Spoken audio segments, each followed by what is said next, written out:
4 anos antes da primeira HQ da Marvel, que abordamos no vídeo anterior, um major do exército americano revolucionaria completamente o mundo dos quadrinhos. No entanto, sua ideia revolucionária também foi objeto de uma das maiores intrigas editoriais de todos os tempos. Assista até o final. Você irá se surpreender como a primeira revista em quadrinhos da DC fez com que o ano de 1938 fosse palco de uma das maiores traições empresariais da história. O ano era 1935. O então major do exército americano, Malcolm Wheeler Nicholson, um militar com alma de narrador, pensou em algo inovador para o mercado editorial. Sua ideia era transformar quadrinhos em uma arte verdadeiramente original. Suas experiências militares na fronteira mexicana o inspiraram a criar narrativas que fariam história em um formato totalmente novo.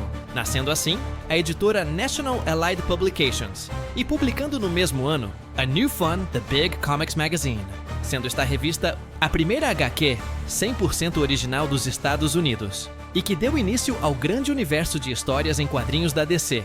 Não era apenas uma publicação, era um universo de 25 histórias em quadrinhos, cada uma ocupando geralmente uma página, criando assim um grande mosaico de aventuras. Diferente das HQs da época, que eram especializadas por gênero, a New Magazine trazia histórias diversificadas que iam do humor com histórias de animais antropomórficos, como Osvaldo Coelho, até ficção científica como a história Super Polícia contada na página 32 da revista. Cada história funcionava como um mini episódio, com ganchos narrativos estratégicos que faziam o leitor ansiar pela próxima edição.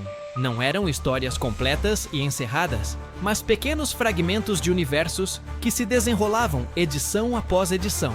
Um exemplo perfeito desse formato inédito no mundo das HQs era a história de Jack Woods, um aventureiro cowboy e Texas Ranger que, enquanto patrulhava o deserto, estranhou um rebanho sendo conduzido tarde da noite. Tratava-se de Dom Nogales e seu capanga Miguel conduzindo o gado. Nogales era o proprietário de um rancho mexicano e vivia envolvido em algumas atividades suspeitas pela cidade. E percebendo a presença de Jack, Nogales envia Miguel para capturá-lo e levá-lo ao seu rancho.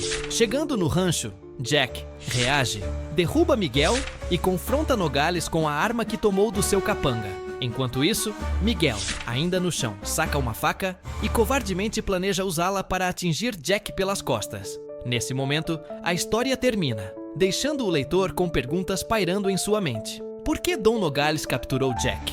Miguel irá atingi-lo com a faca? Essas perguntas só seriam respondidas na próxima edição da HQ, promovendo grande engajamento dos leitores. Tal dinâmica de capítulos fragmentados é hoje considerada o grande DNA dos quadrinhos modernos. Outro aspecto inovador da New Magazine era a abordagem multigêneros, o que a fez alcançar um público variado em uma mesma publicação. Isso era algo completamente revolucionário para a época e deu início ao conceito de universo de histórias, que vemos nos dias de hoje, como por exemplo, a Liga da Justiça. Essa narrativa conecta o tom mais denso das HQs do Batman com o mundo fantástico contado nas histórias do Aquaman, e também reúne vários outros personagens de diferentes HQs, como Superman, Mulher Maravilha e Flash, em uma só narrativa, criando um universo conhecido como Universo Estendido DC, ou simplesmente DCU. Tal como ideias revolucionárias modernas como Facebook, Apple e Snapchat, Wheeler Nicholson também não escapou de sofrer com a malícia dos outros, e assim foi vítima de uma das maiores traições empresariais da história, o que culminou na expulsão da própria empresa que fundou. Mesmo com o relativo sucesso da New Fun, a empresa National Allied Publications enfrentava grandes dificuldades financeiras, devido à grave depressão econômica que os Estados Unidos atravessavam na década de 30. Percebendo a vulnerabilidade de Wheeler, Donenfeld, distribuidor da editora, alegando querer ajudar, ofereceu a Wheeler um empréstimo sob condições muito suspeitas. O contrato contemplava juros extremamente altos, prazos curtos de pagamento, garantias que comprometiam integralmente a empresa e, além disso, cláusulas que permitiam execução imediata em caso de atraso. Um documento que Wheeler, sem muitas alternativas, acabou assinando. Após firmado o contrato, Donenfeld agiu maliciosamente, gerando de propósito dívidas praticamente impossíveis de serem pagas. E então, chega o fatídico ano de 1938, ano em que Donenfeld deu o golpe de mestre não só em Wheeler, mas também em dois jovens quadrinistas inexperientes que buscavam seu lugar ao sol.